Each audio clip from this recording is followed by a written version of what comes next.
Welcome to Temple University, Japan. I'm Robert Dujarric from ICAS. I'm just here to welcome you, to tell you if it is an earthquake, the safest thing to do is to go under your seat. And if we need to evacuate the building, we will walk to the garden. But things can always fall from the ceiling in case of an earthquake, so it's better to actually hide under your seat than try to run around.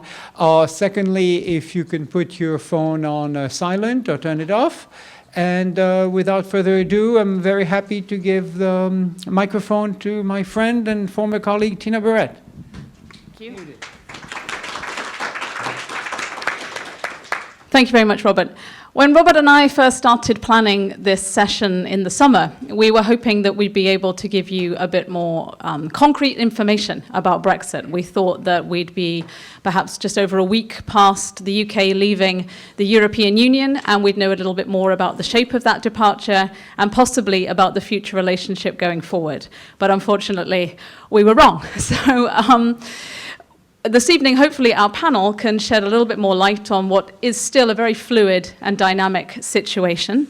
We're going to start with Robin Harding, who is the Tokyo Bureau Chief for the Financial Times, who covers the economy and politics here in Japan. But this evening, we'll be talking about Brexit in terms of how we got here, giving us a recap of the referendum, and talking about how the volatility since the referendum is affecting the UK's economy and what we may expect going forward. And then we're going to hear from David McNeill, who writes for the Irish Times and the Economist and other publications, and is a long-term resident of Japan, but grew up on the Republican side of the Republic side, pardon me, of the Irish border, and is going to talk this evening about the border in Ireland and what Brexit may mean for the communities on both sides of the border in Ireland. And then finally, joining us by video link, Marion Van Renterghem, who is a former journalist for Le Monde and now writes for France's L'Express and also The Guardian, is also a noted author on European politics. It's written a biography of Angela Merkel. We'll be talking about the European side of this drama and how Europe is responding to the latest phase in the Brexit twists and turns. So I'd like to hand over to Robin to start. Okay, thank you very much. It feels like only yesterday that I was in another Temple University room talking about Brexit. It's now 3 years ago, I realised, but in Brexit years, that's no time at all, because Brexit goes on forever. So any individual period of Brexit time is very short. So I'm going to just going to talk in very general terms. First, a brief recap of what Brexit was for those who maybe don't follow it so closely. I was asked to talk a little bit about the economic effects of Brexit, which is our speciality at the Financial Times, and then finally, very little bit bringing you up to date with the general election, which is now underway in the UK. So it was more than 3 years ago now that we woke up to the news that Britain breaks with Europe. I think it's fairly easy to tell what the Financial Times thought of this development. Somber, black and white front page, and the FT has been basically in semi-denial about it ever since. It's definitely on the Remain side of the debate. Here is our glorious leader, Boris Johnson, successor to Winston Churchill, as he sees himself, waving the flag. Anyway, so briefly, I just wanted to run through why Brexit happened, because I think that's the crucial thing to understand before talking about the economic effects and then going on to the election. So I was wondering where I can stand. Anyway, this is an FT slide which shows who voted Remain and who voted Leave. So here we go. The party supports, so mainly left-wing parties, the Green Party, the Lib Dems, the Labour Party supported Remain, as did younger people and graduates, people in Northern Ireland and Scotland, and people of higher social class were more likely to support Remain. And those more likely to support Leave were readers of tabloid newspapers, The Sun, The Mail, The Express, tended to have low educational qualifications, they tended to be older, and they were more likely to be Conservative supporters, and they were more likely to live in the English regions. So, and that map just illustrates that. So, you know, Scotland and Northern Ireland voted strongly for Remain. England and Wales outside the big cities, you see London mainly voted to Remain. England and Wales outside the big cities voted to Leave. It's probably a little bit hard for you to see, but this is just correlating the share of Leave in different areas with different indicators. So this is percentage of people with a degree versus the share of the Leave vote. So as I said, the more likely you were to have a degree, the less likely you were to have a degree, the more likely you were to vote for Leave. Professional occupations, percentage of people without a passport, weekly earnings, so the more you earned, the less likely you were to support Leave, and this is age. And what it actually mostly boils down to is education. So most of these things correlate with each other, but the thing that was single best predictor of whether you were going to vote Remain or Leave was whether you had a university degree. And that's correlated with age because more young people now go to university, so the younger you are, the more likely you are to have a university degree. So what was that actually about when you look more deeply? It was partly about national identity. So this is the percentage of people in different European countries who would say, this is a Eurobarometer survey, so this is the number of people who would say, I am German and European. Well, so this is actually the number of people who would say, I am just German. So in Germany, only 25% of people would say, I am just German. Whereas in the UK, it's the highest in Europe. Nearly 2/3 of people would say, I am just British, I am not European. That's one thing underlying it. Immigration, widely cited as being another important factor behind the Brexit vote. Immigration to the EU, immigration to Britain from the EU rocketed after the expansion of the EU to Central and Eastern European countries. So all through the previous decade, immigration was really at quite high levels from the EU.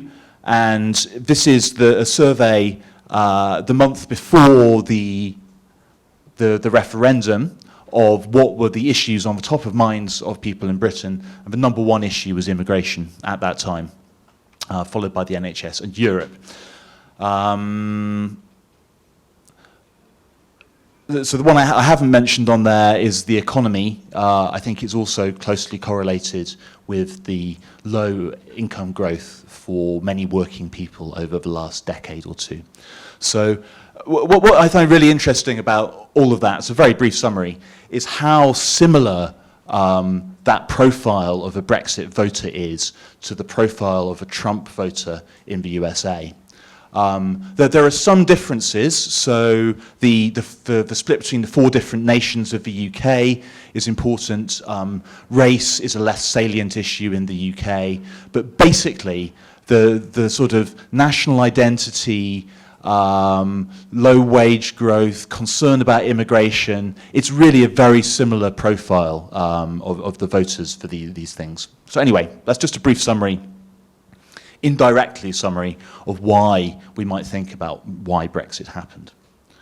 So I was asked to briefly talk about the economic effects of Brexit. This has been a very contentious debate in the UK since the referendum, where supporters have sought to portray Brexit as a positive for the British economy and say we're going to have wonderful new trade deals around the world and it's going to be great and the economy is going to do really well, versus a pretty much universal expert consensus that separating from your main market is probably not going to be good for the economy. So what's actually happened? I mean, first thing to note is that growth has been declining over time. in Britain, as it has been everywhere, in Japan, the US, everywhere else. So this is by government. So this is the Conservatives of 1951 to 64, then Labour from 64 to 70. So it basically shows it's not really a governmental thing. Since the referendum, growth has been even lower than it had been before, and in the most recent year, it's about 1%. So growth has basically been pretty sluggish. Since the financial crisis, there's been a real break in economic performance in Britain. This is the pre-crisis trend. That's if you continue the pre-crisis trend. There's now a 20% gap in productivity between the trend before the financial crisis in 2008 and what's happened since then. So this goes back to what I said before about really quite poor economic performance in Britain. Predates the referendum, probably contributed to people's decision to vote leave, and has continued since the referendum. But Brexit made it worse. So this is dark blue lines for US, light blue is the Eurozone, red is the UK. As you can see, in the period before the referendum, they were roughly growing at a similar pace.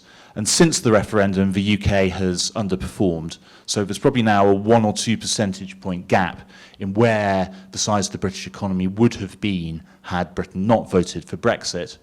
And the main reason for that is weak business investment caused by the uncertainty about what's happening. So basically, all this endless stuff about Brexit, are we leaving, are we not leaving, are we having a trade deal, are we in the customs union? All of this very complicated stuff, basically businesses saying, until you make up your minds, we're not even going to decide whether we're going to invest or not. So investment's been really weak, and that's contributed to weak growth. Boris Johnson isn't going to make things better. As you may know, the previous Prime Minister, Theresa May, negotiated one deal for Britain to exit the EU, and that was expected to have fairly negative economic effects. This is GDP per person over 10 years, so -2, -4, -6, -8. So it depends a little bit on what you include. So the sort of direct effects of less trade, but then you might say, well, if you've got less trade, that's going to make productivity growth even worse. So I don't know, you can take your pick. It's somewhere in between the higher and the lower number here. But Theresa May's deal was going to keep Britain somewhat closer to the European Union than the latest Boris Johnson deal. So I think we can probably expect, but this is the figures for no deal if Britain had left the EU without any deal at all. So certainly the expert consensus is that Brexit is going to be a long-term drag on British economic performance. This is just the forecast. I said there was a lot of debate about this. Basically, it was caused by the British government before the referendum said, oh, it's going to be an absolute disaster. There'll be an immediate recession if you vote for Brexit, trying to scare people into voting Remain. Whereas various Brexit supporters said, oh, it's going to be wonderful. The economy will immediately boom after Brexit. And of course, both those things were complete nonsense. And the actual expert forecasts have been pretty accurate about how the economy would perform after Brexit. This is something that former Prime Minister David Cameron and his Chancellor George Osborne are really, really culpable for. And these forecasts really discredited a lot of serious debate about the effects of Brexit in the public mind. Okay, and then very briefly up to date. So what's going to happen in the general election, which is now underway in the UK, voting about a month from now? Opinions about Brexit in the UK basically haven't changed in the last 3 years. So this is a recent average of the last 6 polls which asked the question, should Britain remain in the EU or should Britain leave the EU? It's 53 to remain and 47 to leave. But the polls also had a very slight lead for Remain just before Britain actually voted to leave. So basically it's still 50-50. The polls, by contrast, show a very strong Conservative lead at the moment. This is an FT tracker of the various polls. It's on our website if you ever want to look at it. Current average of 39% Conservative, 28% Labour, 16% Liberal Democrat, 9% Brexit Party, and then 4% Scottish National Party and 3% the Green Party. So this bit here is when Theresa May's deal was kind of falling apart earlier this year, and people who voted for Brexit were very angry because they thought it wasn't happening. And it turns around when Boris Johnson replaces Theresa May basically here as Prime Minister. And you can immediately see that the Conservative Party vote shoots back up, the Brexit Party vote goes back down again as Brexit supporting voters go back to the Conservatives. So how does this translate to the election in Britain's electoral system? Britain has a very simple electoral system. Countries divided into 650 constituencies, and in each one of those, the person with the most votes is elected to Parliament. So it's a very first past the post, extremely majoritarian system. So current projections, just going off the raw numbers, translate those polls to a Conservative majority of 114. Because if you have a lead in the polls in a first past the post system, you tend to win almost all the constituencies. Betting markets are a little bit less certain, so this is people gambling money on the election result. They currently have a Conservative majority of 32. So take your pick, what's most likely to actually happen. But probably, again, somewhere between these two is a pretty decent guess. The Conservatives on track for victory. And I'll skip through those. There's lots of fun stuff on the FT about the election if you're interested in drilling down into the details of constituencies and things. And the election's really driven by this reality that if you allocate the Remain Leave vote by election constituency, then you get a majority of 421 to 229 for Leave, because a small lead for Leave in many places adds up to a huge majority in a parliamentary election. So, brief summary. Brexit has already been bad for the economy, will probably be worse for the economy once it happens. At present, we're on track for an election where the Conservatives are likely to win with a decent majority, which will allow them to finally carry through Brexit. So we can expect it to finally happen. However, that won't be the end of the matter, because Britain will immediately have to start negotiating an actual trade deal with the EU. So we're all going to be talking about Brexit for years and years to come. And Tina, you can invite me back in another 3 years, and we'll talk about how Brexit is still going on. Thank you very much. Right. Well, thank you very much for inviting me, Tina and Robert. I almost said no because there are so many people banging on about Brexit. I thought, why do you need one more voice? And I'm sure everybody, well, as Robin's statistics just showed, not only has everybody made their mind up, but the views haven't changed that much at all, despite 3 years of endless controversy. But I do find people in Japan in particular, and in other parts, even in the UK, are quite in the dark about the border, which is the Irish border, that is, between the north and the south of Ireland, which is a key issue, if not the key issue in Brexit. Particularly in Japan. I was in Shizuoka doing a rugby story about 3 months ago, and I had that old refrain about where are you from, and I said Ireland, and they said, funka ga oi kuni desu yo ne. That's where all the volcanoes are. So one of the good things about Brexit is one of the very few things about Brexit is that I get to talk about Ireland and tell people about the border. So the reason why I said yes is because I grew up on the border between the north and the south in a town called Clones. This is the town on the screen here.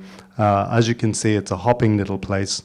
It has, at its peak, it had a population of about 2,400 people, something like that. The population has declined since then. A lot of these shops you cannot see are boarded up. And one of the reason, if not the main reason, for the town's depressed state is the border, which cuts Clones off from its natural hinterland, which is Northern Ireland. Just to recap, the border was created in 1920, or copper fastened in 1922. And if you can see, it's not a very good map, but there's Clones there. So the border is about 400 and, there it is there, sorry for Robin who can't see it, right there. It's a tiny little dot on the map. So you can literally walk across the border. When I was growing up, The concession roads, so roads from Clones across the border, there were about 5 or 6, were regularly blown up by British soldiers to stop Republicans, so terrorists, walking back and forth across the border. The border is about 499 kilometers long. I just checked, there's 270 crossing points. About 6 of them are in Clones, and most of the time when you're driving through the neighborhood, you cannot actually tell whether you're in the north or the south. So one of the few ways to do it is to, if you spot a red phone box, that means you're in the UK. Or if you see signs that are written in miles as opposed to kilometers, that also means that you're usually in the UK. But that's literally the only way. This is another picture of the kind of way that the border is divided, quite arbitrarily and very difficult to navigate. And of course, a smuggler's paradise. For years, people were smuggling diesel fuel, alcohol, cigarettes, back and forth across the border, and fortunes were made in that way. Again, another shot that shows that the border the border between Ireland and Northern Ireland will now be a border with the EU, with consequences that we can kind of see. Just outside Clones is a place called Lackey Bridge. Lackey Bridge was one of the 6 crossing points that I mentioned earlier. This was a sort of typical scene. So what happened was British soldiers would blow up the bridge to stop traffic getting across. Then there was a reciprocal or a response from the Irish side.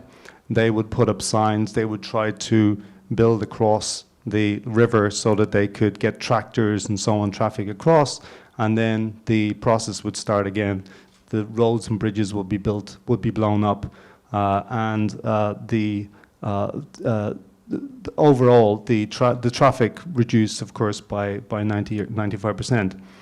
Since the Good Friday Agreement of 1998, you have all of those borders have disappeared.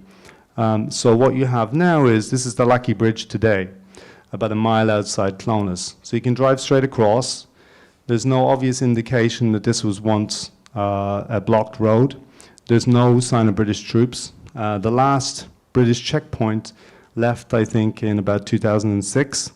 There's a minimal police presence, and what you hear from local people is the fear that the border will return with Brexit. So this is a local chap, Eamon Fitzpatrick. What he's doing here, so this is a garage about 500 meters from the centre of Clones. And what he's doing here is he's standing on the border between the north and south of Ireland. So I don't actually know which is which, but I think that's the north and that's the south. And what he's saying is, well, how do you expect me to run my business if this is a border between Ireland and Europe? Nobody has given him a satisfactory answer.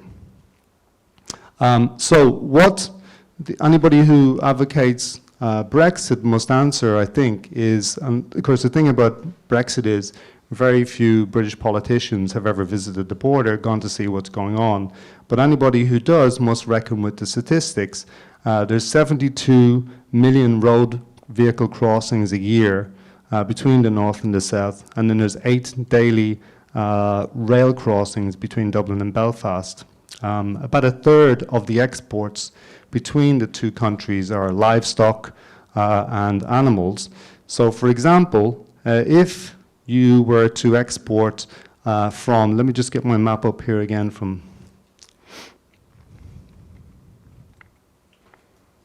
if you, at the moment you can export, for example, a lot of these cattle and so on come from Enniskillen, let's say down to Sligo. If you were to do this now, then what you would have to do, well, at the moment what you can do is just go down, of course the road is about 24 miles. With Brexit, what you would have to do to get to your market in Sligo is to send your cattle up to Belfast, across to Larne in Scotland, down to Holyhead in Wales, across from Holyhead to Dublin, and then across Ireland. So that's a 36-hour journey, about 420 miles, as opposed to a roughly 1-hour journey from Enniskillen to Sligo at the moment. That's the kind of thing that people are really worried about. That's the kind of thing that's going to occupy minds in years to come if a hard border actually takes place again. I have a video which I think I'm going to show you, which illustrates the problem. Thank you very much, David. I'm very glad you did agree to join us this evening, because the border, I think, really was an issue that was missing from the referendum debate, and is something that I think a lot of people have been confused about the significance of the border, and that really brings it home to us. We're going to now move on to Marion's talk. So I was asked myself to talk about how Brexit looks to the European Union. And to start with, it's a very tricky question, since to answer it means first to have an answer to 3 former questions, which could sound very simple and are not. Firstly, what is Brexit? Secondly, when will Brexit happen? And thirdly, will Brexit happen? And these 3 questions should be very obvious and even childish. But weirdly enough, after 3 years and a half since the referendum happened on Brexit, you can ask the best pundits in Downing Street, at the European Commission in London, in Brussels, or even in front of Berlin, you won't find anybody able to answer these 3 very, very simple questions. What is Brexit? When will Brexit happen? And will it happen? So, and we could add a 4th very childish question: who will be the Prime Minister to run Brexit and deal with the EU when Brexit happens? And nobody knows again that. So it's difficult to tell you how Brexit looks to the European Union, since nobody knows, even in Britain, how Brexit looks to the United Kingdom.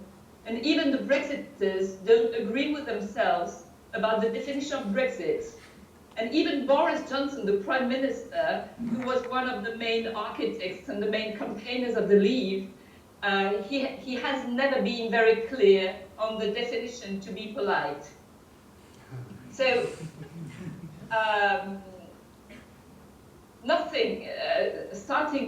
with this, nothing happened as expected by the Brexiters. Britain was supposed to leave and haven't left so far. The European Union was supposed to be weakened and jeopardized, and it didn't. So regarding the European Union, the Brexiters were mistaken, because they had the conviction that the European Union would give in to all they demanded. And then they thought they could put nails between the countries. They could sow tension and sorry,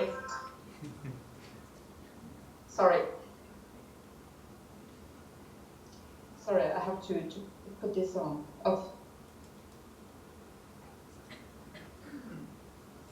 I apologize. So. Yeah, and they hoped it would trigger a sort of a domino effect and boost the nationalists everywhere in Europe. And on the contrary, Brexit had a sort of a unifying effect on the European Union. And this was very unexpected. Far from being weakened by the Brexit process, the EU has been reinforced and more unified. And far from triggering a domino effect, Brexit shambles had a repulsive effect on the other countries. So you won't find any nationalists anywhere today in Europe today to be willing to leave the EU, and you won't find any country within the EU where the majority of people want to leave. So even Marine Le Pen was very strongly in favor of leaving the European Union, and she was she favored what we call a Brexit, France exit. Now she made a U-turn, and because of Brexit, or thanks to Brexit, she completely dismissed her former promises to leave the EU and to leave the Euro. So there is a very positive effect of Brexit on that sense. So why is it so? The Europhobes will say that the EU is responsible for the mess and the never-ending situation.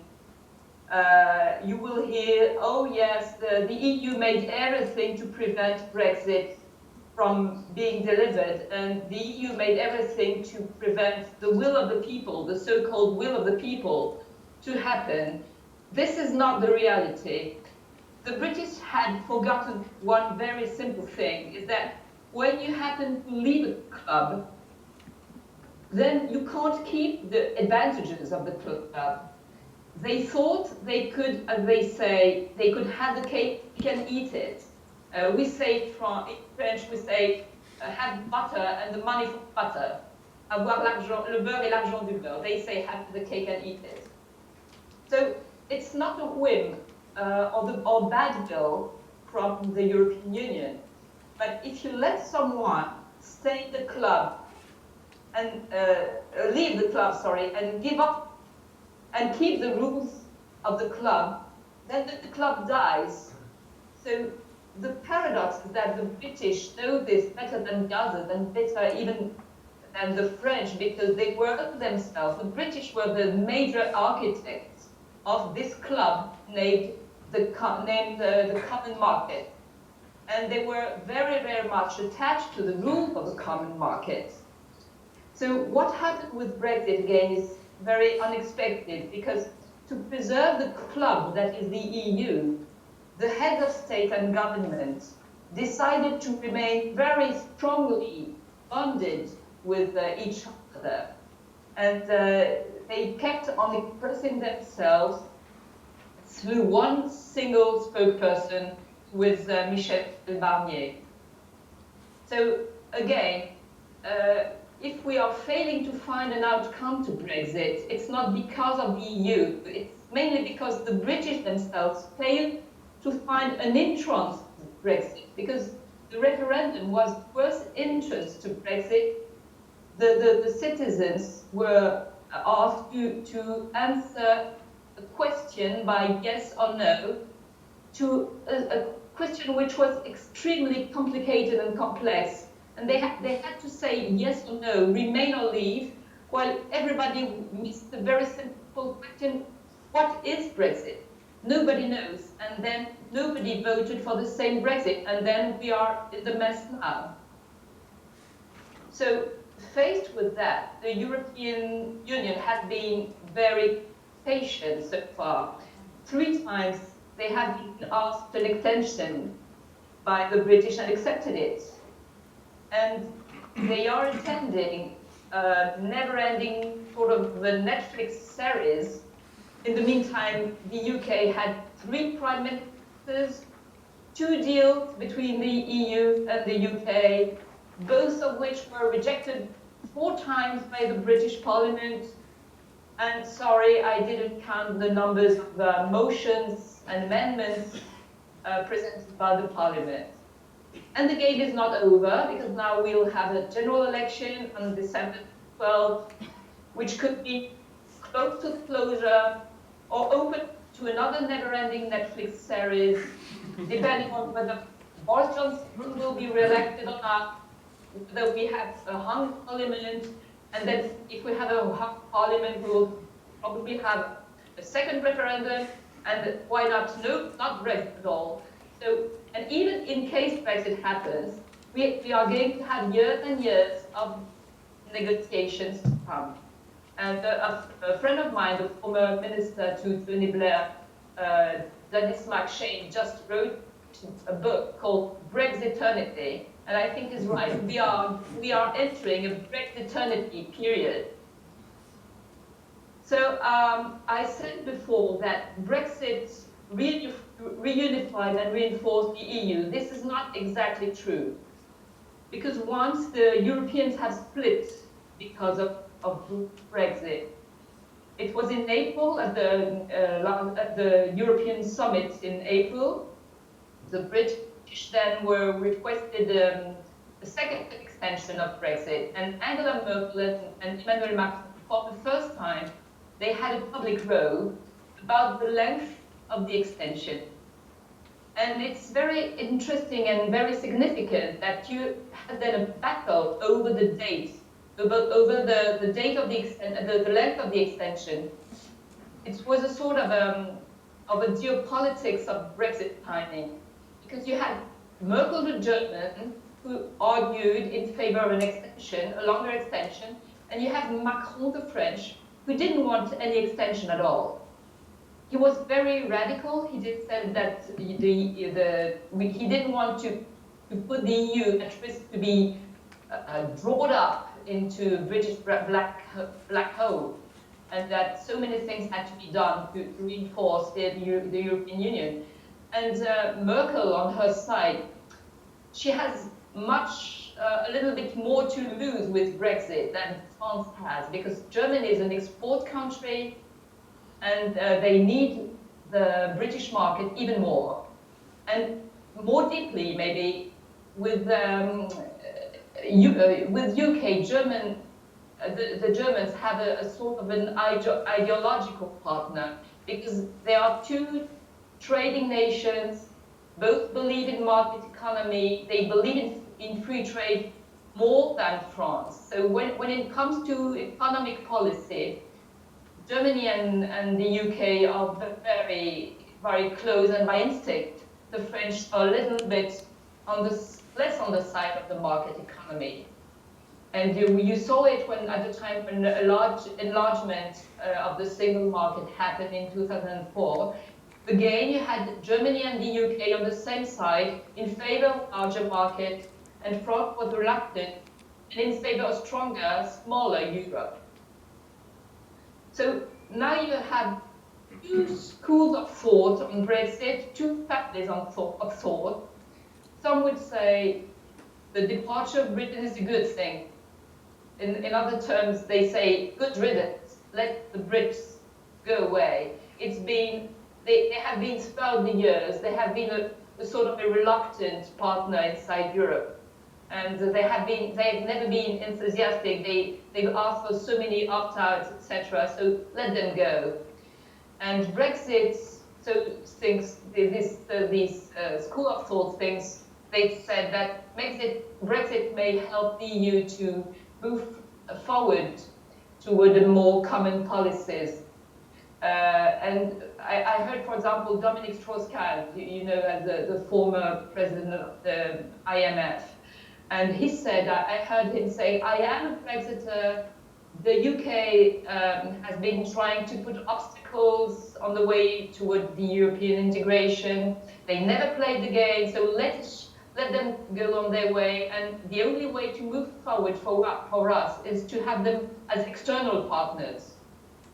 So personally, I don't agree with that. And I would belong to the second school of thought, which consists in saying that Brexit is a disaster not only for Britain, but for Europe. But that Brexit is not only a British issue, because the UK is the second economy in Europe, at par with France. The UK is the second demography in Europe, at par with France. Britain is a nuclear power, like France. It's a member of the Security Council in the United Nations, like France. It's an important diplomatic and an intelligence network, more important than France. It's a strong support to fight terrorism. They have a strong military capacity. They have the best operational army in Europe, together with France, with the best experience, the best equipment, and they bring a needed cooperation for defense. So we need each other, and I think that the Brexit and the departure of the UK from Europe is an enormous, a huge loss for us. So as a conclusion, I would say that Brexit is a lose-lose situation. As the big idea of Europe was not only peace, even if peace is a big issue and there has been an enormous and very positive building all over the years. But it's not only the question of peace. The idea is that in our modern world, the multipolar world, we are not able to have any influence by being a nation all alone. The nations must be united. Look at the world how it is. I mean, you have the United States who are not a natural ally to Europe. And they have betrayed their allies, not only the Kurds, but all their allies. They are taking their isolationist way. Donald Trump considers the EU as an economic enemy. He puts on that term. He said that NATO is something old and unuseful. So the EU stands all alone in a world dominated by the US, China, very soon India, and only great powers can be heard. So that is my conclusion, is that it's not very positive, and that Brexit is a losing situation. Thank you very much, Marianne. Thank you. Okay, 3 different takes on Brexit, I think all to some degree pessimistic. I would like to open the floor to questions. I'm sure we have many, and I think our student volunteers here have a microphone available for anybody who would like to ask the first question. Thank you very much for your incisive presentation. I'm Makoto Ishii from the University of Tokyo. I have one question regarding British foreign policy after Brexit. You know, before Brexit, Britain has been struggling to deal with its decline in international influence by relying on 2 pillars with its entry into the EU in the 70s, the predecessor organization of, into the EC, the predecessor organization of the EU, and its so-called special relationship with the United States of America. But with Brexit, Britain has obviously self-destructed its first pillar, and there seems to be a crack in the second pillar under the more and more volatile and protectionist America. So my question is, who do you think would become a prospective candidate to become the third pillar for the UK to rely on in order to maintain its status in the international community? Thank you. Okay, would anybody like to volunteer to go first on that question? Robin? It's a great question. I think the first thing, I think Britain was actually handling its decline rather nicely through its membership of the EU and its links with the US and the Commonwealth. It seemed to have found a place in the world which, as you rightly say, it will now have lost again. In a way, it's a bit silly now to talk about Britain as being a really meaningful foreign policy player, because it's just too small in the modern world. So compared with the size and might of the US and China, and even to some extent Russia, Britain isn't really an independent actor. The sort of the nostalgia within Britain, and in a sense abroad still, I think people still imagine the Britain of the Second World War still exists, and it really doesn't. Britain's now a small, medium-sized European country. So I'm not sure it needs a pillar of its foreign policy in that way, because I suspect that after Brexit, Britain really isn't going to have a very active overseas foreign policy anymore. It's going to turn in on itself, and it really just doesn't have the scale to influence global events anymore. I suspect it will continue to try to chart a course with the EU and with the US as its main partners. And Europe is still closest. US is still bound by very deep historical connections. So I'm not sure Britain needs a third partner. I think it will just sort of bumble along as it is. Marion, would you like to say anything about this question? I'm sorry, there's a problem with the sound. I can't hear you. Okay, did you hear the question? No. The question from the floor. So it was about Britain's foreign policy and who would be Britain's likely foreign policy allies following Brexit. Well, I think that there is a delusion about that because you know Trump, Boris Johnson, for example, promised that Trump would be a very good ally to Great Britain. But the problem is that why is Trump so eager to having Brexit done? It's because he knows perfectly that having a commercial partner like Great Britain all alone, instead of having a big market of 500 million of citizens, puts the US in a very much stronger position, and he could do and negotiate at his own advantage with Britain as an isolated country. So he will be able to sell very easily his the claw, chicken with claw and beef with the hormones to a market unregulated like Britain could become. So I think that there is a big delusion about Britain having interesting trades and negotiating at their advantage with other countries. And I think that what they said about, they promised about sort of a Singapore on Thames, like it's a very fashionable idea among the Brexiters, is a sort of a myth too, because a legend, because Singapore has nothing to see with Great Britain. I think the population of Singapore is something like 3 or 4 times inferior to the population of London. So I mean the comparison is ridiculous, and also one of the lies that the Brexiters have put is that Brexit would end with the austerity. Austerity has nothing to see with the European Union. It's depending on the national policies only, and it's a question of national politics.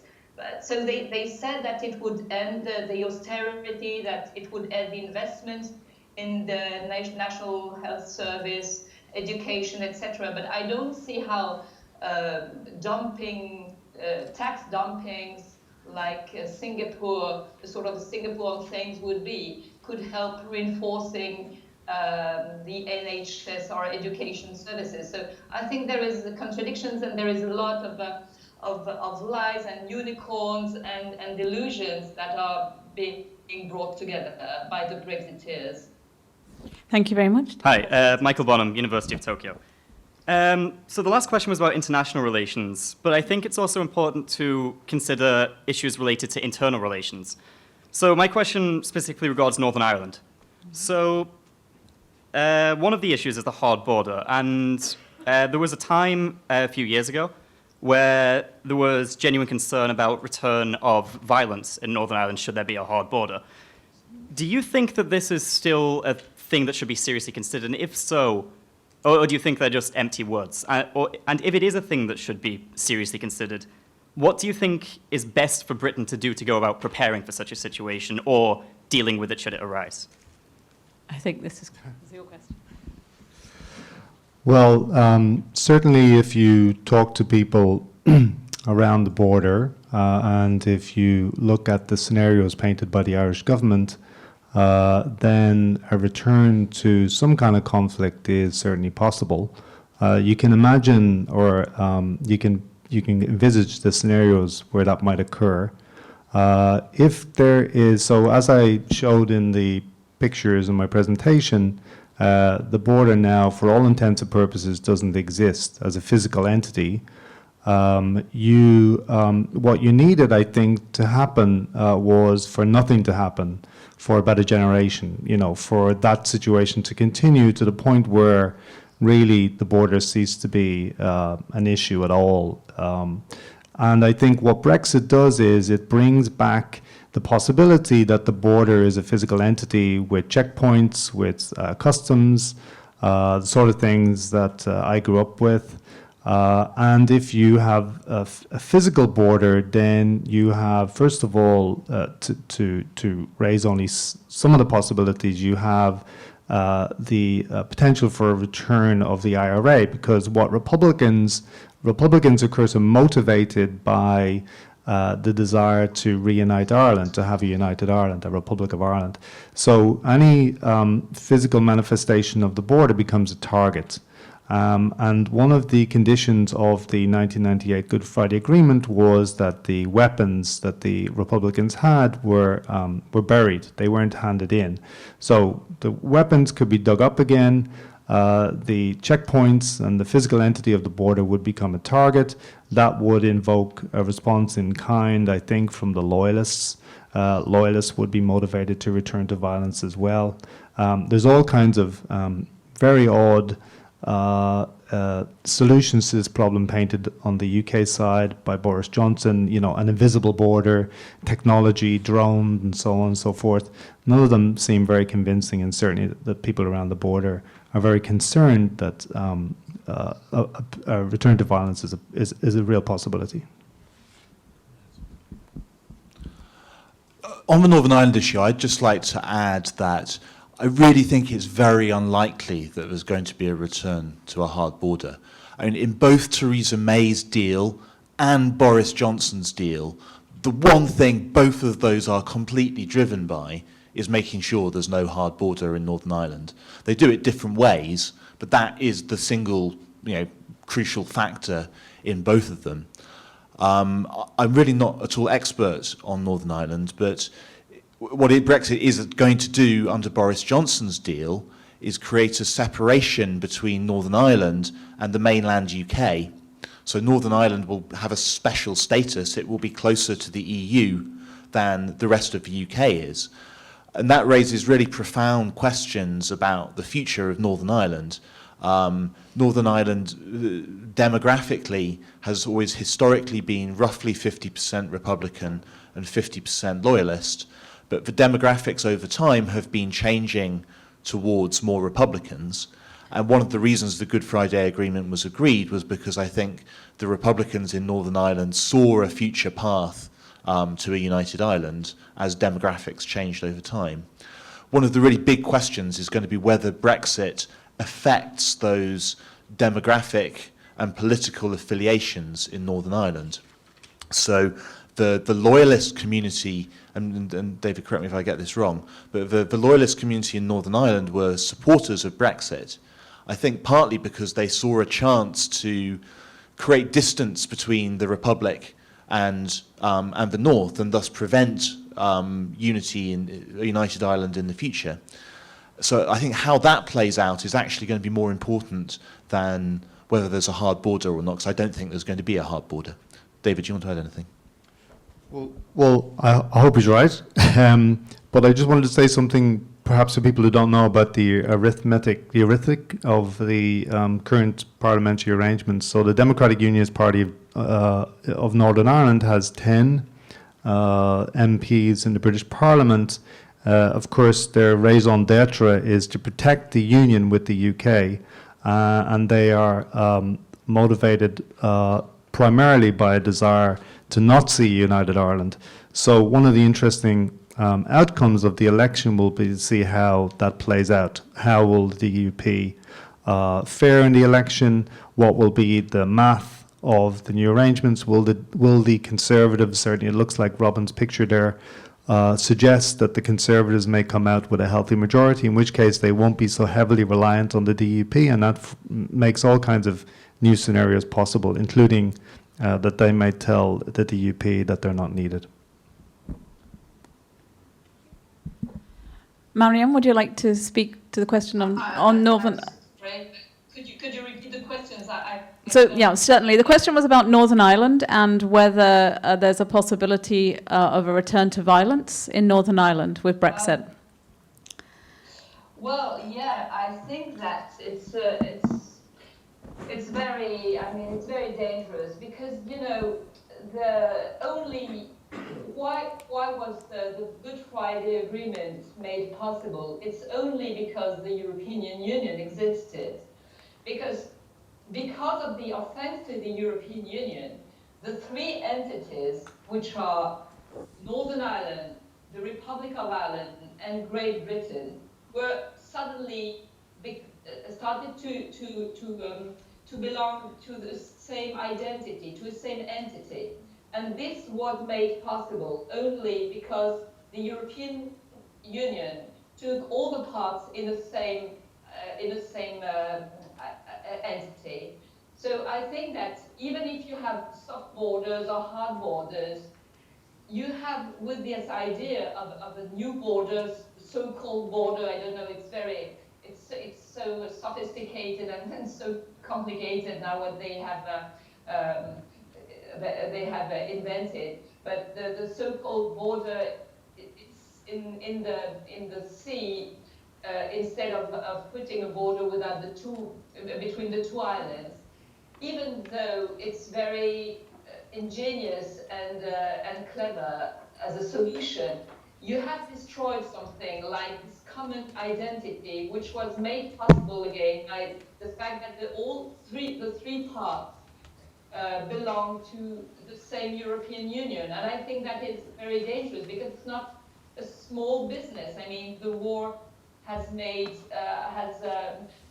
there were thousands of casualties, and it's been a 30 years long war. So I think it's really a dangerous situation, and even if it's not, visible immediately, it reopens the possibility of conflicts.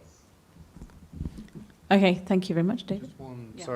Just one added point. One of the things that infuriates all the things that you've said, just as a background, one of the things that infuriates a lot of Irish voters is that, yes, the peace was quite hard won. There was over 3,000 people killed, and the people who cooked up Brexit don't seem to have given the peace process or the border any thought at all.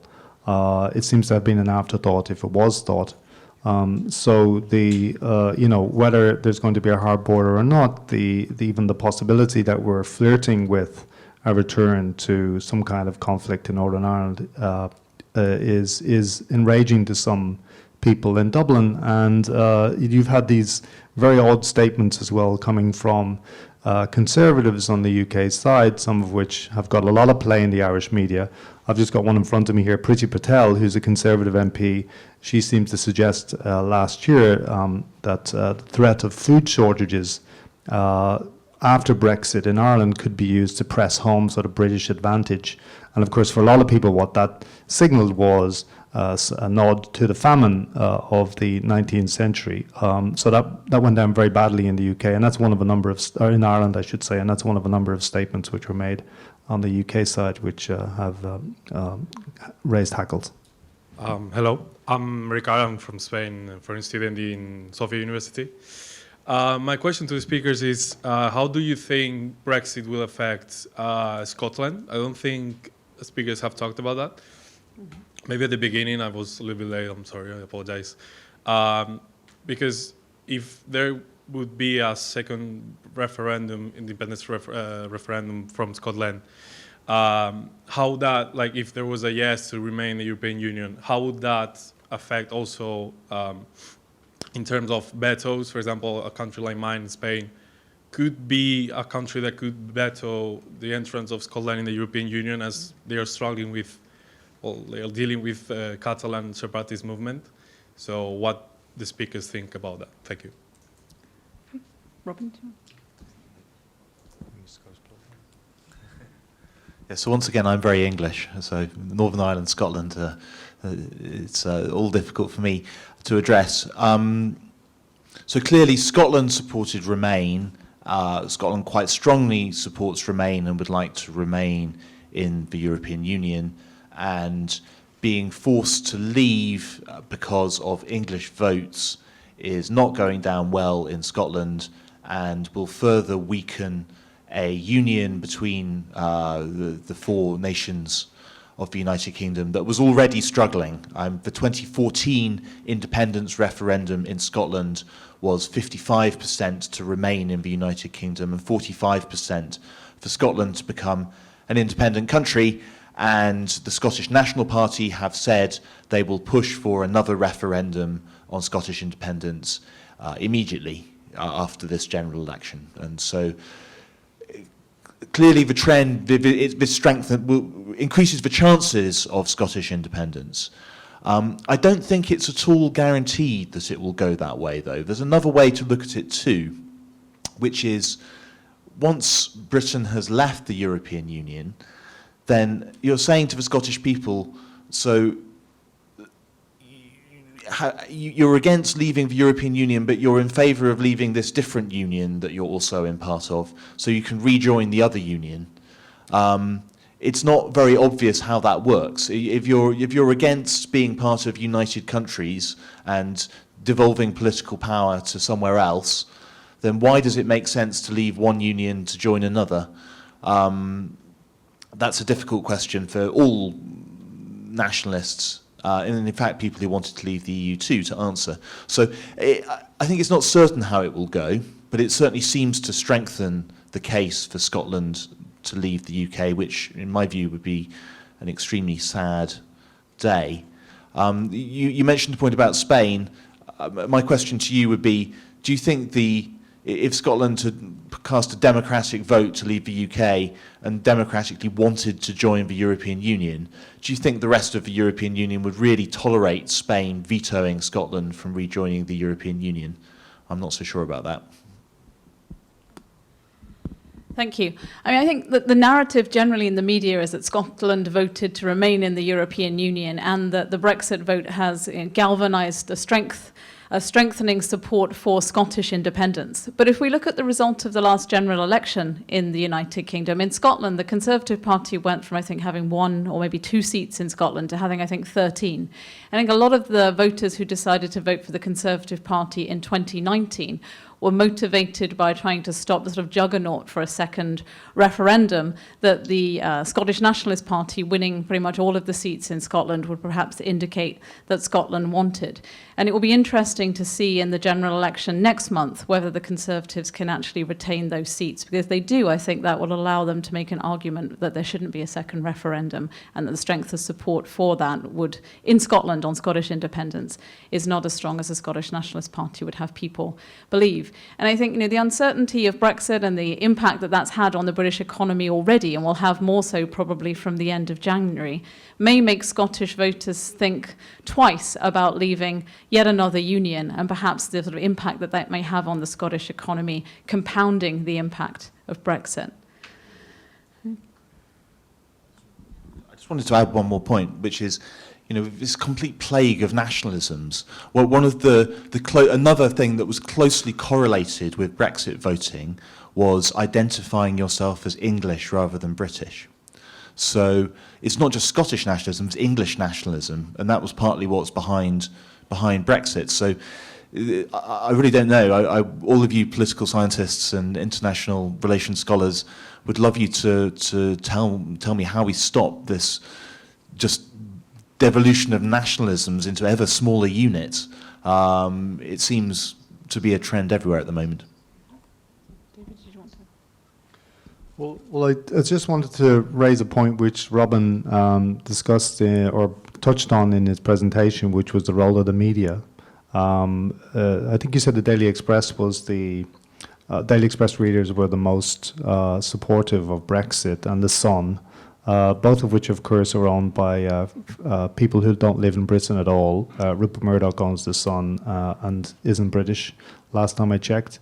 So I wondered if just to open up the discussion a little bit on the media, what role it plays in kind of creating these nationalisms that Robin is discussing, and to what ends. One of the issues that I've heard about is the regulations on media ownership, taxation of people who have a lot of money and so on. And a lot of the tabloid coverage seems to be quite self-interested in that respect. It seems to play into the interests of the people who own those newspapers, just as a thought. Marion, the question was about Scottish independence and whether what the impact of Brexit will be on the momentum for independence in Scotland. Well, yeah, I think this is the major issue, is that Brexit could end up with a disunited kingdom. And this is the most stupid,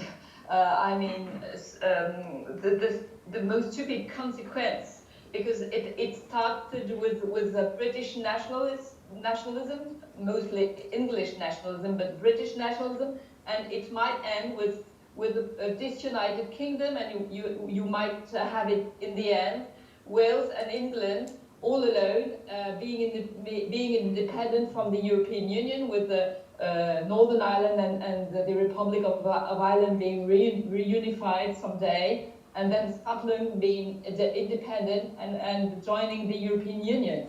Well, this is a fiction, still politically a fiction, but it might happen. And I had an interview with Nicola Sturgeon, the First Minister of Scotland, recently, and she said to me, she confirmed that Brexit, of course, gives an additional dimension to the Scottish independence argument. And she repeated that she would ask for having another referendum on the independence of Scotland.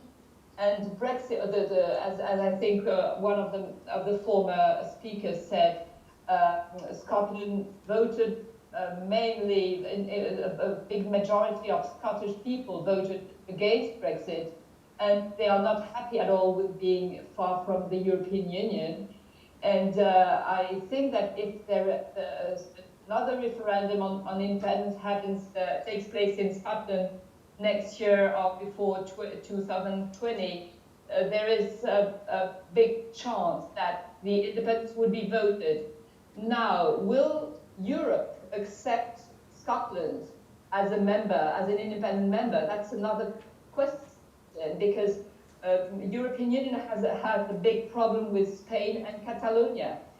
And if they take an independent Scotland into the Union, you will have the Catalans who have the same claims. And I don't think that Spain would agree with the process. But by dealing, the deal of Boris Johnson, the deal between Boris Johnson and Brussels, the last deal which is going to be maybe to pass with the new parliament, gives a lot of, as Johnson puts it himself, as advantages to Northern Ireland. And it's extraordinary that Boris Johnson said to Northern Ireland, look, you're very much advantaged because you can stay in the common market. And as if the people who don't stay in the common market, I think it means the Brexiteers, the Brexit country is disadvantaged in comparison with Northern Ireland, which sort of staying inside the European Union. So it's, he made the sort of he pleaded guilty by saying that. And the Scottish and Nicola Sturgeon told me that if Northern Ireland has some advantages like these ones by staying in the customs unions or common market, as Scotland would like to be, I mean, they say, why we feel frustrated not to have the same benefits. So this could lead to another referendum. This could lead to independence of Scotland. We never know what could happen, but it's again, it's a dangerous situation, and it's all nonsense. Richard Salmons from Temple University. So there's a school of thought that events like Brexit and sort of the rise of what we see as populism in other Western countries may not be driven from the bottom up as a genuine populist movement really would be, but is actually the result of the decline of major parties. So that in Britain and other countries, there had typically been a two-party system where mass parties had sort of maintained a consensus on centrist politics. So in Britain, it was to maintain membership of the EU. But it's the decline of the major parties that has led to a situation where a faction, say within the Conservative Party, seeing the decline of their party and looking for a way to sort of recapture power, had pushed for Brexit. So my question would be, would you agree with this idea that what is sometimes described as populism is not really bottom-up at all? It's actually sort of an elite. It's a top-down event that's taken place.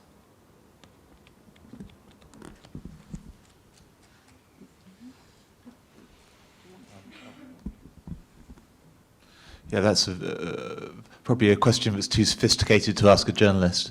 I think in some sense that's true. So the rise of support for the UK Independence Party was one which was a sort of Brexit-focused party, was one factor that prompted Prime Minister David Cameron to call the referendum. So in a very literal and direct sense, decline of the rise of minor parties helped to prompt this to happen.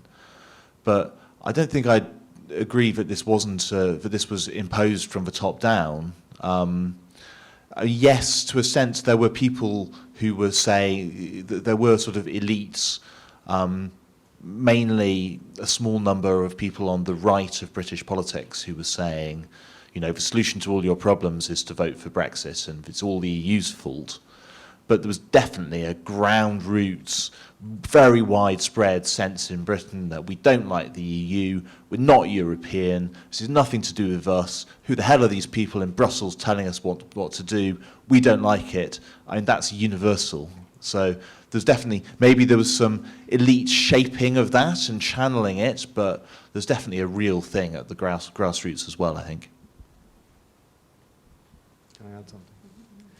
Well, I'm like Robin, I'm not really comfortable stumbling into political science questions, but I do think that the decline of the centre in politics that you have mentioned is a symptom of something larger. Shifts in the economy in the UK, the fact that, all over the world, the fact that large numbers of people feel disenfranchised, cut off from the economic benefits of globalization and given a chance to push the kind of nuclear button, which they were given with Brexit and with Trump in 2016, they took it. And the comparisons with the 1930s are always overdone, but I do think you had a political class which was able to take advantage of that on the fringes of the Republicans in America and the Conservatives in the UK, and reaped some kind of gain. That would be my analysis of it, at least. Thank you. Yeah, I would tend to agree with both of the former speakers. The majority of the elite, so-called in the UK, were against Brexit. They were campaigning for the UK to remain in the European Union. It was really people on the fringes of the elite who were those who were the advocates of a referendum and then supported the Leave campaign during that referendum. And Boris Johnson, I think, as an individual, saw an opportunity to catapult himself potentially into Downing Street, although he had to wait for Theresa May to implode first before he got to achieve his ambition.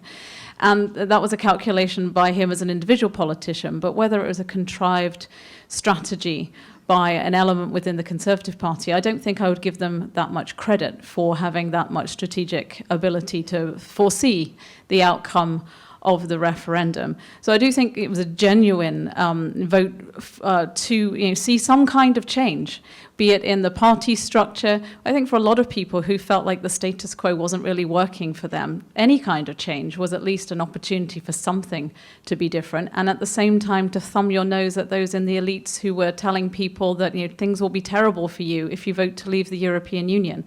Well, if things are already pretty terrible, what have you got to lose by taking a chance on something different?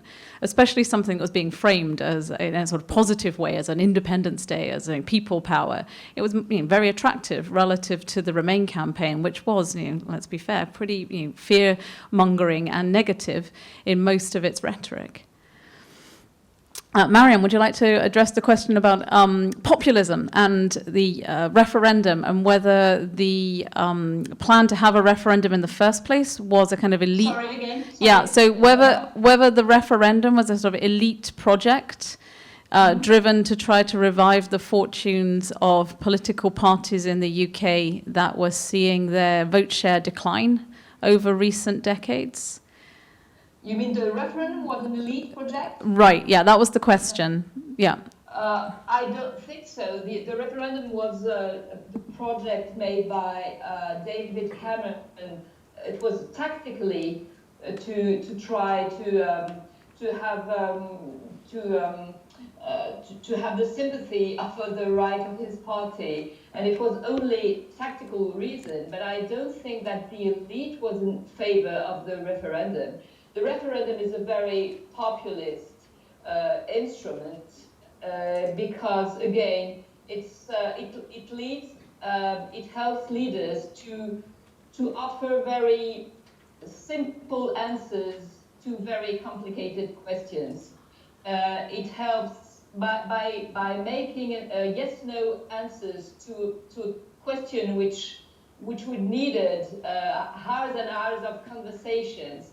It's a populist way to reduce, to make false promises and to lie about what could be resolved in by just saying yes or no. And I think you know that the words leave and remain, which were the questions asked in the referendum, were tricky by themselves, because by leave you mean you have the illusion of freedom, of a new life. You see a paradise with a desert island and a blue sea, and with remain, you remain stuck in your mud and in your bad situation. And so with globalization, which created very much everywhere throughout the world, throughout the Western world in particular, globalization created two divided societies. You have what the author David Goodhart very pointed out very cleverly, said that they are the somewhere and the anywhere. The somewhere they're bad in the globalization. They don't speak foreign languages. They are stuck to their local territories, and they don't work easily. They don't find jobs, etc. And the anywhere are the sort of a cosmopolitan elite, usually living in big cities and speaking foreign languages and being skillful enough to start up companies or to work and have jobs, etc. So you have everywhere in Europe, everywhere, even in the United States, even in France, even in Germany, you have this everywhere. You have divided societies, and this is the best, the best land, best greed for populism, because you have unhappy people, and then you have populist leaders who tell these unhappy people, look, listen to me, I will offer you very simple solutions to that. But these are lies, because there are no simple solutions. And when Boris Johnson said, let's leave the European Union, you will have a very good health service, you will have good jobs and big money and no immigrants anymore. And these are lies, because he said that, for example, Turkish people inside Europe would come massively into Britain. It's all not true, because Turkey is not in the European Union and will not enter the European Union, and the Great Britain is not in the Schengen zone, so it has nothing to see with the European Union. And again, the NHS or the investment in education have nothing to see with the European Union. It's only British politics. So they misled some of the people with sort of false promises, find a sort of a scapegoat, which is the European Union, the migrants, etc. And trying to sell the idea that their life will be better by changing the situation within a union, and it's simply not the problem. Thank you. I'd just like to add something. I mean, I don't disagree with Marion that the Leave campaign sold people sort of fantasies of rainbows and unicorns after Brexit was achieved. But I do think for a lot of people, it wasn't so much the promises being made by the Leave campaign, but they wanted to vote against something. They wanted to vote against the status quo and the establishment. So to some degree, thinking about actually what was going to come after, people didn't really care that much in some cases about what was going to come after. They just wanted to vote no. And I think the referendum made a lot of people feel quite empowered in a way that voting in general elections just hasn't made them feel empowered at all for decades. And that this is why I think if there were a second referendum in the UK, it would be very damaging politically and would damage deeply the trust, the minuscule trust that some people have left in the British political system in order to, if we had that referendum. And it wouldn't work. I agree. Yeah. I agree, and I think that you have the same problem with in the United States. You have exactly the same situation. Whatever Donald Trump says or makes not, or lies not. I mean, people like him because he doesn't speak like the establishment, and there is a sort of a revolt against the elites and the speeches of the elites and the fake news even are liked because they don't give a shit about truth anymore, and I think that is very popular. And this is the most dangerous situation we are facing, is that the truth or telling the truth has no more importance. My name is Harada. I'm a lecturer at the Showa Women's University just next door, and I've been struck by the underlying pessimism of the panelists here today. In my mind, Britain is in a much more envious position than Japan. I mean, from the Japanese perspective, Britain is still closely associated with the European continent. I mean, both physically and mentally. And if you look at Japan, we are surrounded by hostile countries, if I may say so. And also, well, actually, Britain has never been inside the Eurozone, the currency union, the Eurozone, or never been inside Schengen agreement. In that case, Britain's withdrawal, Brexit, will be much easier than, let's say, for example, France. If we imagine that France is exiting from the European Union, then the consequence would be much greater. But Britain's withdrawal is that such a tragedy? Okay. So you're asking us whether we should all just be a bit more optimistic? Yes. Yes. Yeah. I think that's what Nigel Farage has been saying, isn't it? Possibly Boris Johnson. The UK is not going to crumble into the North Sea on the 31st of January, when Brexit probably will finally occur next year. But I think reasons that I feel pessimistic is that the UK has voted to be maybe not substantially worse off, but significantly worse off. And why vote for a situation that's going to leave you economically in a worse position than if you were to stay partnered with your main market and in security relationships with your allies and countries with whom you've had long-standing security arrangements for many decades. So I don't think the UK is suddenly going to become a country in dire circumstances, but it is going to be a worse situation than it has currently, and that seems rather a folly to me. Just very obvious point, but within my father's lifetime, Europe was at war. Britain would have described itself not quite being surrounded by hostile powers, but certainly within close proximity to hostile powers. Went to war with Spain, with France, with Germany over the years. So the EU, one of the great achievements of the EU was to, we thought, put all that behind.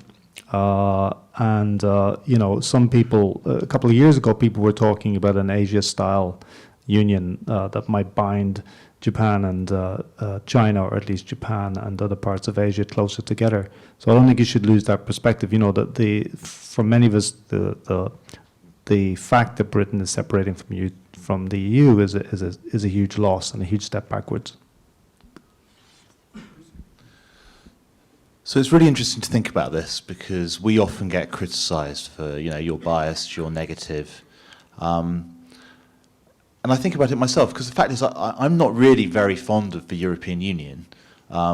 Certainly as an entity, it's not very attractive. It's extremely bureaucratic. It's not, all it does is impose rules.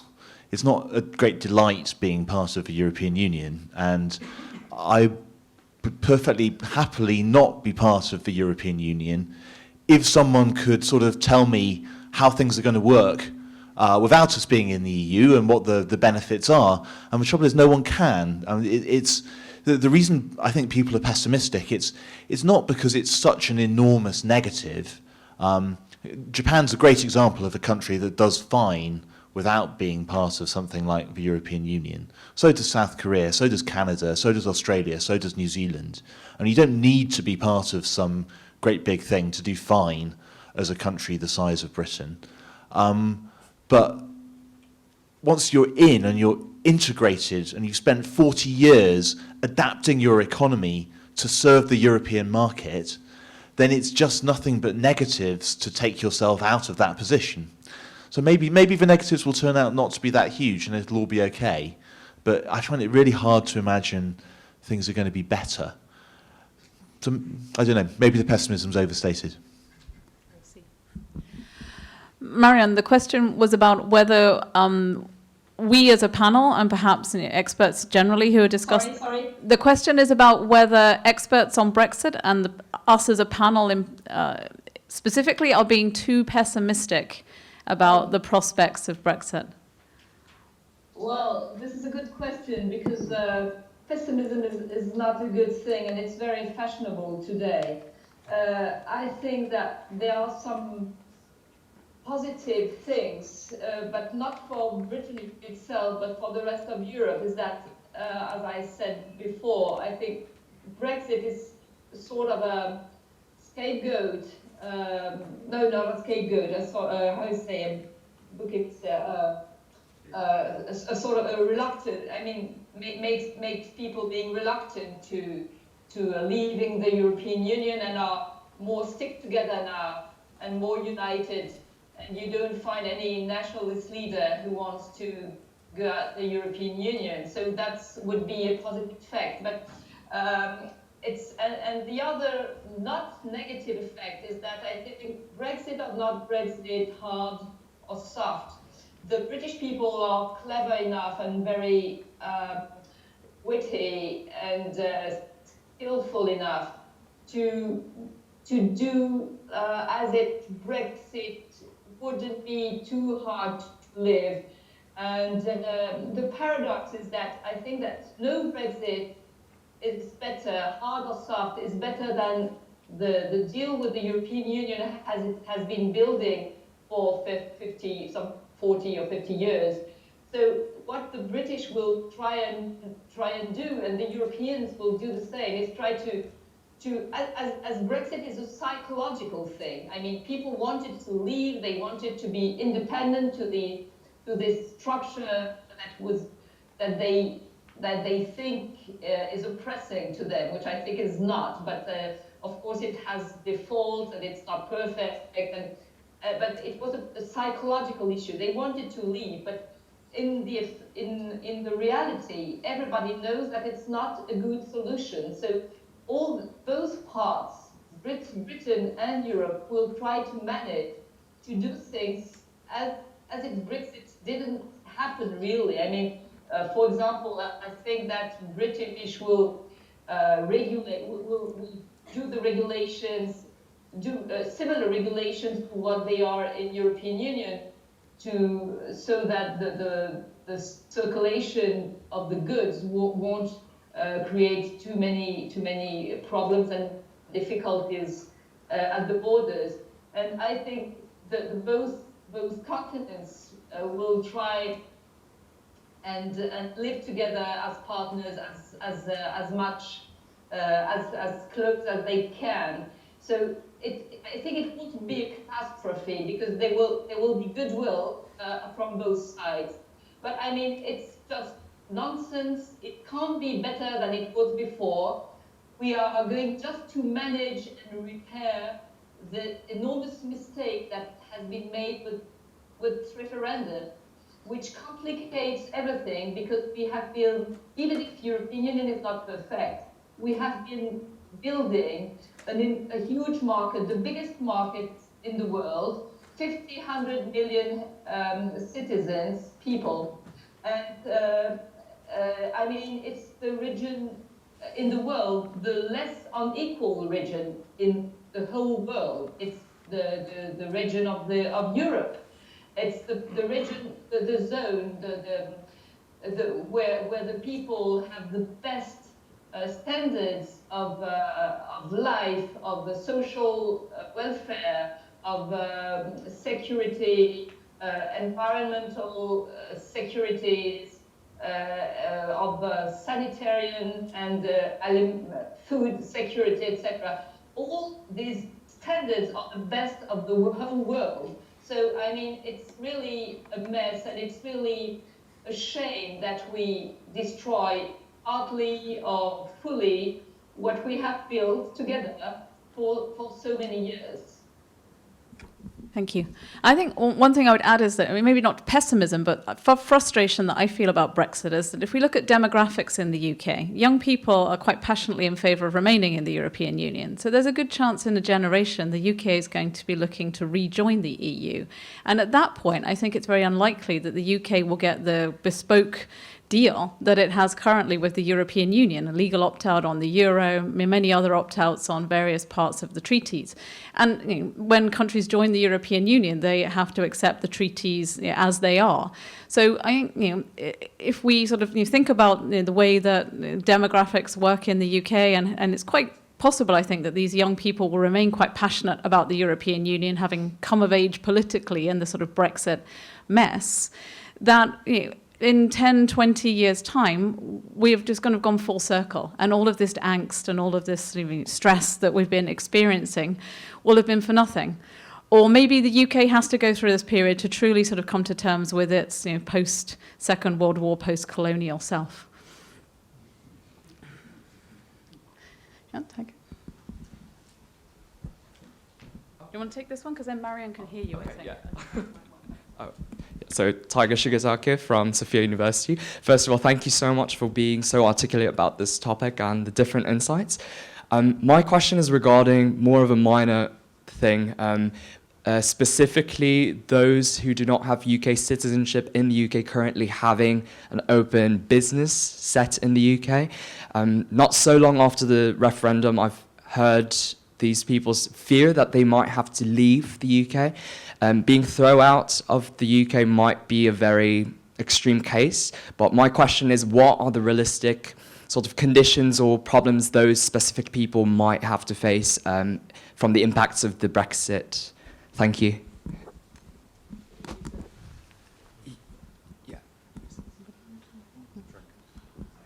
So basically, Britain said that EU citizens who are already in the country will be able to stay.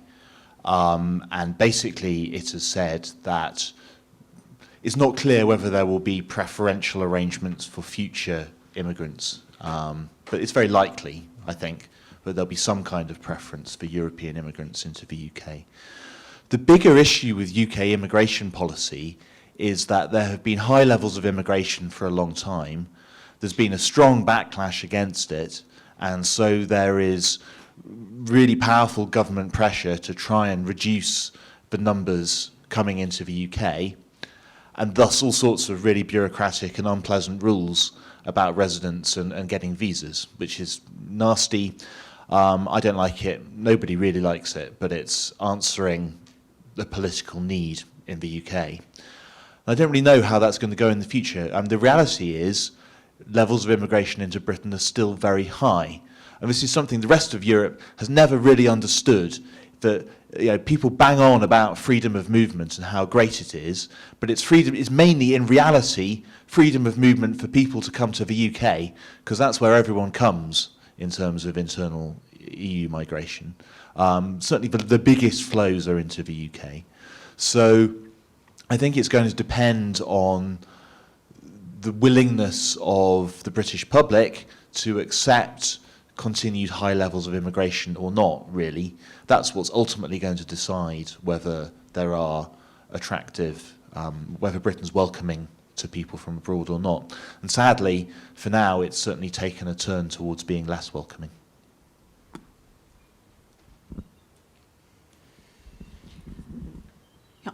Marion, did you want to answer the question about EU citizens' positions in the UK after Brexit, and what will be the status of EU citizens? I think Robin's covered sort of the current legal position and the current policy of the UK government, but if there's anything you wanted to say on that topic. I just wanted to add something which won't be very optimistic again, but I have members of my family living in London, and for more than 20 years. And all of them say to me that the atmosphere has changed so much since the referendum in a bad direction. I mean, for the first time, they had heard racist statements towards them. And for example, a cousin of mine had an accident with her bicycle, and then when she fell, she had a French F word. And the British who were there said, "Oh, go back to France." And so she was very shocked, because it was the first time in 20 years that she heard some things like that. And she's not alone to report these kinds of attitudes, which you all remember the violence that has come with the Brexit and the referendum campaign, and the Member of Parliament, Joe Cox, were murdered by lunatic because she was a member of the Labour Party and in favor of tolerance with the immigrants. And I think that the atmosphere is really changing, and Brexit is not, I mean, very positive for the mindsets of British people. Thank you very much, Yoko Iwama from GRIPS. I can sort of visualize what's going to happen to things that we can see and touch, like people and goods. But almost 80% of British wealth is from service sector, and the biggest of that is financial sector. And the sterling is slightly weaker, but it's not tumbling. The stock market has not crashed or anything. But I think we are almost accepting that Brexit is more and more likely sooner or later. Do you think the position of London as the financial center of the world is going to change? Do you see any exodus of the financial people out from London to Frankfurt or Paris? Thank you. Yeah, that is the first question tonight I'm actually qualified to talk about. So I think the evidence so far is that London will stay the financial capital of Europe. I think New York's the financial capital of the world, but London's a close second.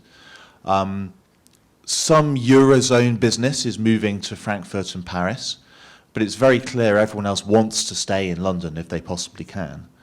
The EU may make it very difficult for businesses in London to do financial services business into the EU from London. But the reality is there's huge critical mass in these things. People want to be close to the other people in their industry, and all of Europe's financial activity is in London. There's one thing Britain's genuinely good at. There's a huge legal infrastructure, a whole other infrastructure of supporting institutions. So I think that will be really hard to move that to Frankfurt or Paris. So yeah, my guess is that will stay in London. Thank you very much. My name is Hiraki Kato from National Defense Academy of Japan. My question is about economic aspects of Brexit. 3 years has passed from referendum. Many companies and government prepared for Brexit.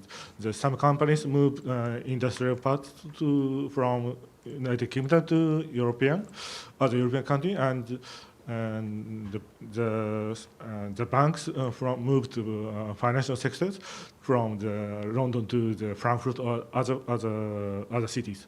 My question is the situation, how the situation changed from the referendum to the present times. Thank you very much. The economic situation. So again, I touched on that a little bit in my presentation. Business investment's been very weak. That's been the main economic thing that's happened since the referendum. Companies, by and large, are still waiting and seeing. So we talk to Japanese companies a lot about what they're doing with Brexit. And they still say, we don't know what's happening with Brexit, and we're not going to make any decisions until we know. So everything is still on hold, really. The banks, what they've done is they've opened another office somewhere and got a license. So make sure that if they have a real problem, they can keep going. But they haven't really moved a large number of people. So they're waiting to see if they need to do that. It's mainly the same with industry as well. But the pain from Brexit is going to come because industrial structures that were built up based on access to the European market aren't going to work anymore. So the best example is the car industry, which is completely based on parts come in from Europe, cars go back from Britain to the EU. And it looks like that's going to be much harder to do. So stuff that used to be profitable and economic isn't going to work anymore. We've already seen Honda close its factory in the UK. I hear not good things about Nissan in Sunderland. And then Toyota never closes factories. They're amazing how they try and keep going. But eventually they had to close their factory in Australia because everyone else had closed their factory. And you can't keep going unless there's a critical mass and a supply chain. So that's where the pain is going to come. I just think it will take years for that to happen. And it won't really happen until people know what's going to happen with Brexit. Then they'll make their decisions.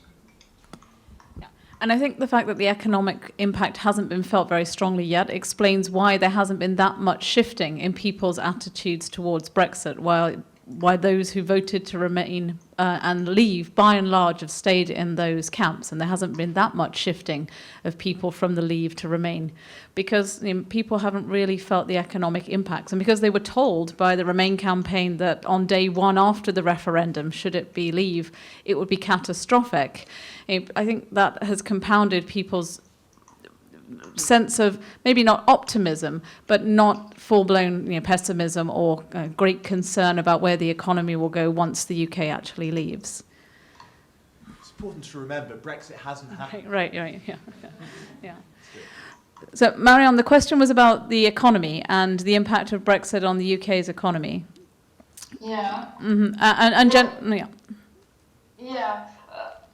Again, I think the British can avoid a catastrophe, even if it's a hard deal, a hard Brexit or a soft Brexit. They can avoid a catastrophe by being clever, and they know how to be clever. But they can't avoid the economic impact to be painful. I mean, it's necessary, it's obvious, because Britain and the European Union are very close, and geographically, psychologically, politically, economically, they are very strong and natural partners. Britain belongs to the European zone, like Australia belongs to the Commonwealth, or Canada belongs to the American zone. I mean, it's part of it, and it can. 40 to 50% of British exports go to the EU. So I can't see how they can avoid to be. I mean, in a bad situation. Already have companies having gone and moved outwards. And even the strongest Brexiters like Jacob Rees-Mogg and others were witty enough to put their money outside the Great Britain and put their money in the Eurozone, in Monaco or in Ireland. So even they, if they know that it will be painful for the British economy, this is the very cynical, the cynical attitude they have, which explains and shows why Brexit it will be painful for everybody. Just a note on on Ireland seems to have dropped out of the picture. There is an element of Schadenfreude, in Ireland about Britain's kind of problems. One of the best and most articulate writers to read about or to consult when you're reading about that is Fintan O'Toole in the Irish Times. So what he has done is sort of made a recent career out of saying, well, we've been put upon by Britain for hundreds of years. Now the boot is on the other foot.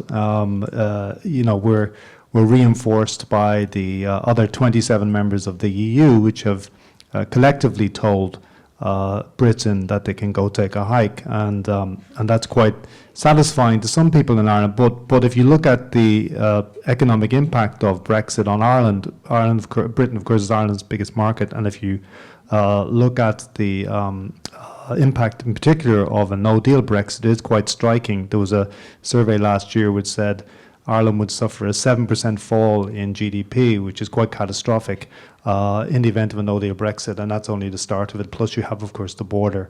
So nobody in Ireland really wants a no-deal Brexit. I think some of the data I saw showed that in terms of even a deal, Boris Johnson's deal, and then Republic of Ireland would be the second most impacted country after the United Kingdom, and the impact on growth there would not be that different from the impact on growth in the United Kingdom itself. Hello, my name is Arthur from Sophia University. So my question is about the role of the media in Brexit campaign. A few years ago, we didn't know of such a word as Brexit, actually, and it was picked up by the media and highlighted to such an extent that actually the United Kingdom wanted to take back control by taking the Brexit campaign, and that it could have been actually like a message delivered through the media services to the public by some politicians, such as populists. But at the same time, if the media is just setting the agenda that leaving the European Union for the United Kingdom is more beneficial than staying in that, doesn't it mean that the media is just reinforcing the beliefs of the people to the negative side? So we talked about pessimism, racism, but what are the grassroots levels for creating those opinions? Okay, so the role of the media Right. in the referendum itself. Mm-hmm. Yes. Okay. Well, I kind of touched on, I made a point earlier on about the role of the tabloid newspapers and the owners of tabloid newspapers in sort of whipping up anti-EU sentiment and what might be behind that. My sense is that one issue of concern is the imposition of higher taxes and regulations on media ownership in the UK. I think that's a definite concern.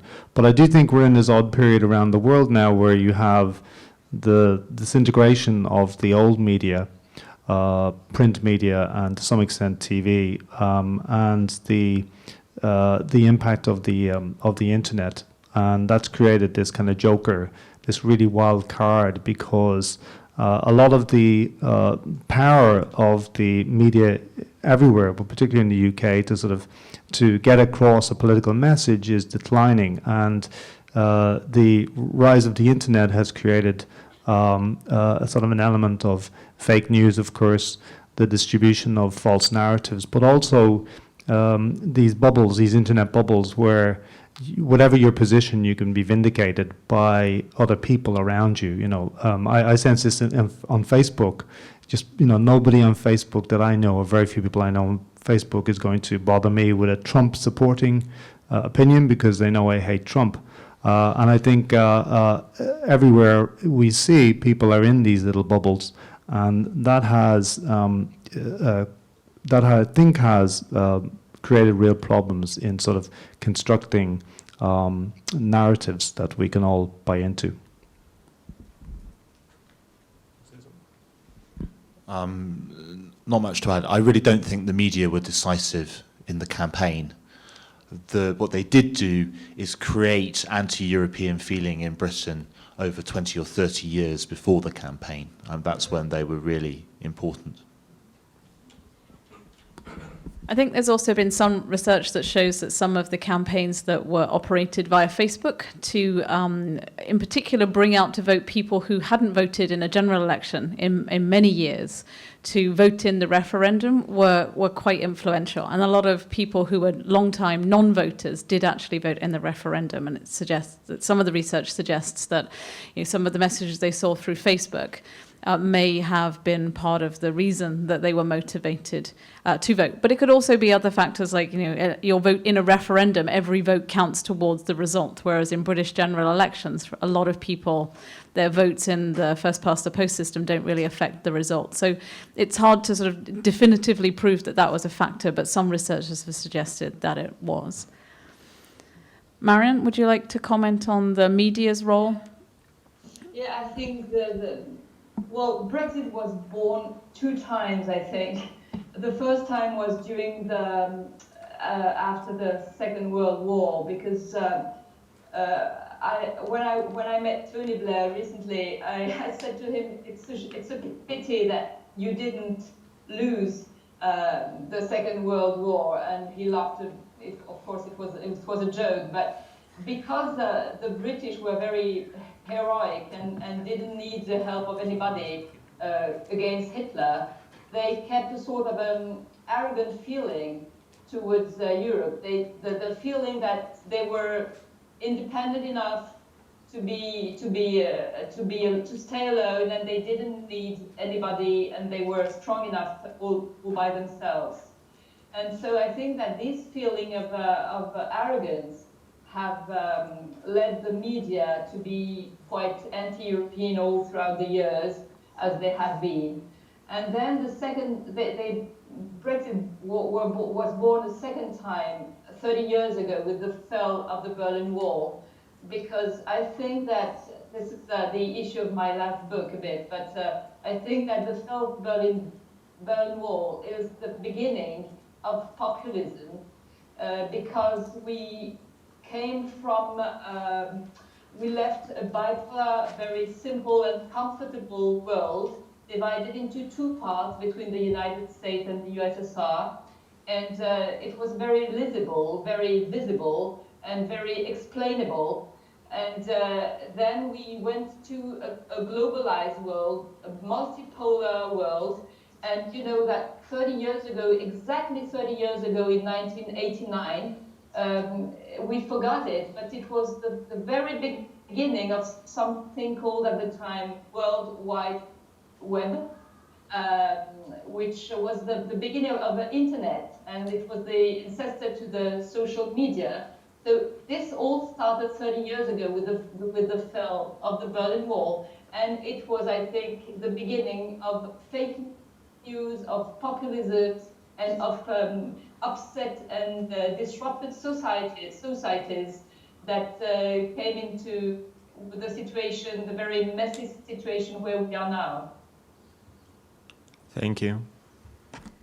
Okay, thank you very much. I've just been informed that that actually has to be our last question for this evening, because we are out of time and we need to vacate the room rather swiftly. We have to be much faster than the UK leaving the European Union, apparently.